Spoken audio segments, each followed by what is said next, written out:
It wasn't much information on the Gangsta Stones, but since this group once had a significant standout history that coincided with the Gangsta Disciples history, it turns out that they had an interesting story. Made up entirely of kids.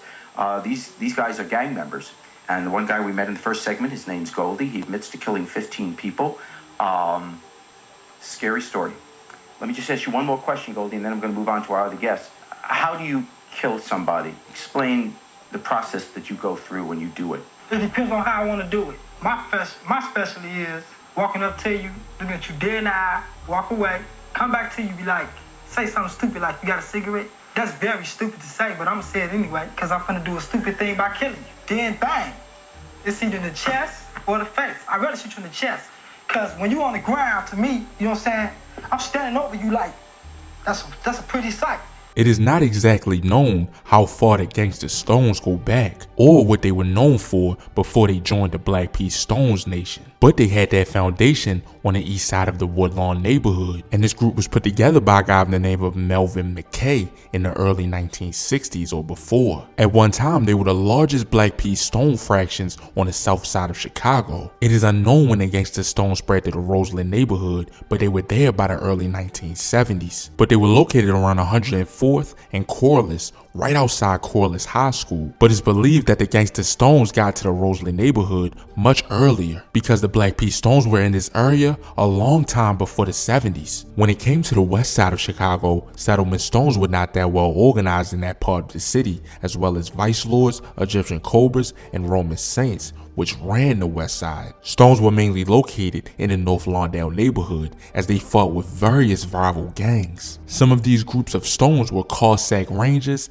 Pimp Stones, and even Cobra Stones. By the year of 1970, 16-year-old Darrell Ebony, aka Moose Man, which he was with the 104th Street branch, he came to the west side and put Gangsta Stones in the Henry Horner projects, as they quickly spread to older buildings in these projects. A headquarters was established on the west side at 1625 West Washington Boulevard, which was in the near west side neighborhood, which was just blocks away from the Henry Horner projects. This was a temporary headquarters until the Gangsta Disciples could wrestle these buildings away from other gangs. Supreme Gangsters were also trying to build themselves in these projects at the same time, so war ensued, and there was even violence between the Stones and the Vice Lords. Some groups of Stones began aggressively recruiting in these projects as they violently attacked youths that refused to join. However, this wasn't the orders of the Gangsta Stones to do this, and because this recruitment was so aggressive, the Gangsta Stones grew well in these buildings. For the first time, a Black P. Stone section was officially established on the west side,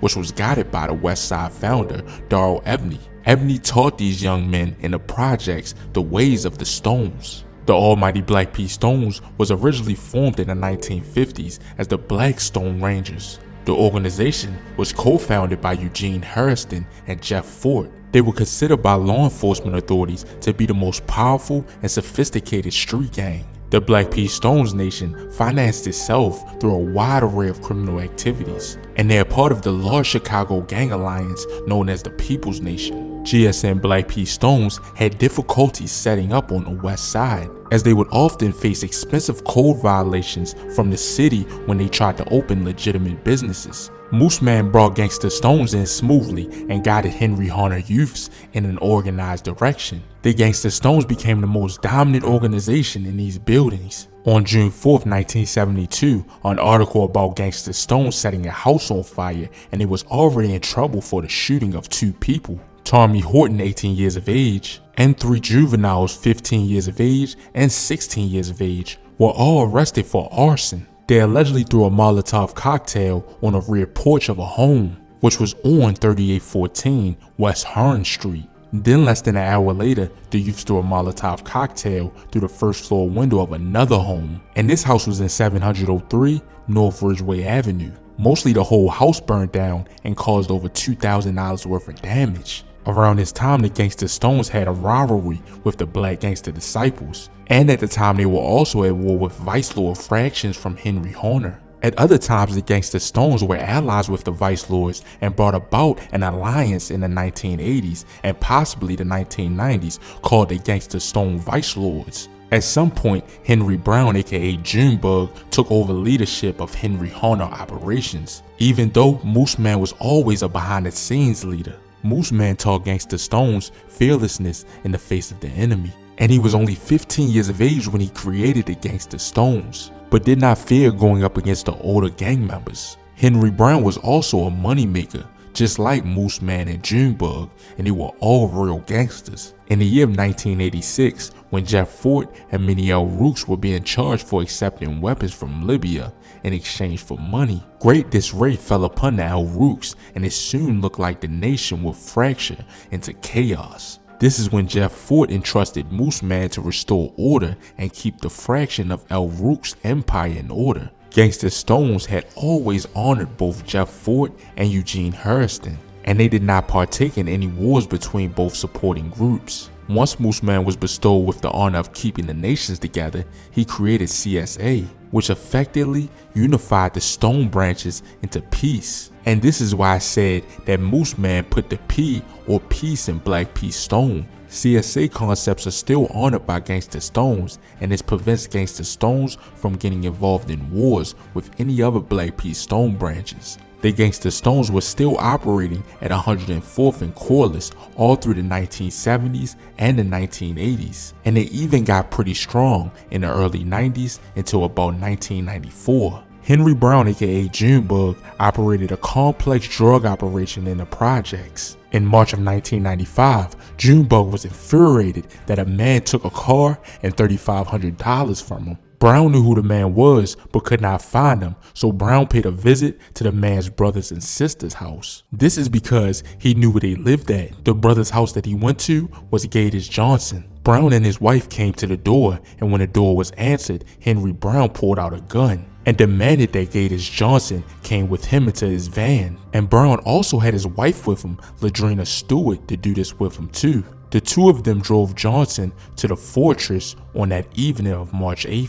1995. Brown ordered all of the Stones standing in front of the building selling drugs to clear out the way of the entrance. Brown met up with William Beach and Timothy Balin, and they tied Johnson up with duct tape. The men forced Johnson into a closet with an angry pit bull that bit Johnson on the wrist, according to the court documents. The men then pulled Johnson out of the closet and called Johnson's sister as he was screaming. The three men demanded Johnson's sister to pay up the money the other brother owed. When his sister could not produce the $3,500, the men then proceeded to heat up butter knives and coat hangers on the stove until they were scalding hot, and then burned Johnson several times. He was also on the phone with his sister while they was doing this, screaming over the pain. The men then poured chlorine bleach and salt into Johnson's wounds, causing incredible pain. This torture went on for 2 days straight.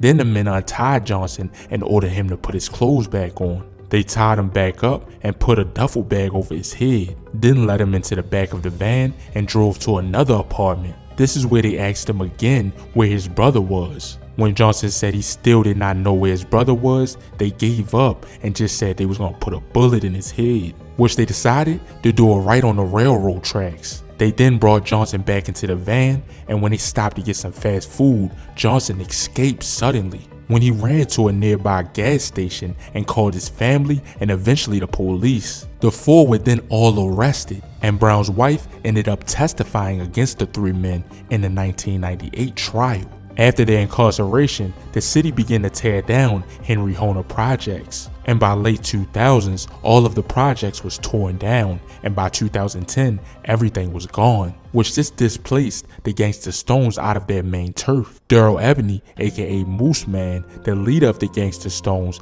died on May 12, 2019. There are still Gangsta Stones out there, but most of them identify as Black Peace Stones. But let me know if y'all want to hear about the Black Peace Stones full story, which is a crazy and long story. But that'll be about it for this video. Make sure you like or dislike, comment, and subscribe, and let me know down in the comments what y'all want to see next. And as always, stay blessed and stay well. Yeah, I'm out.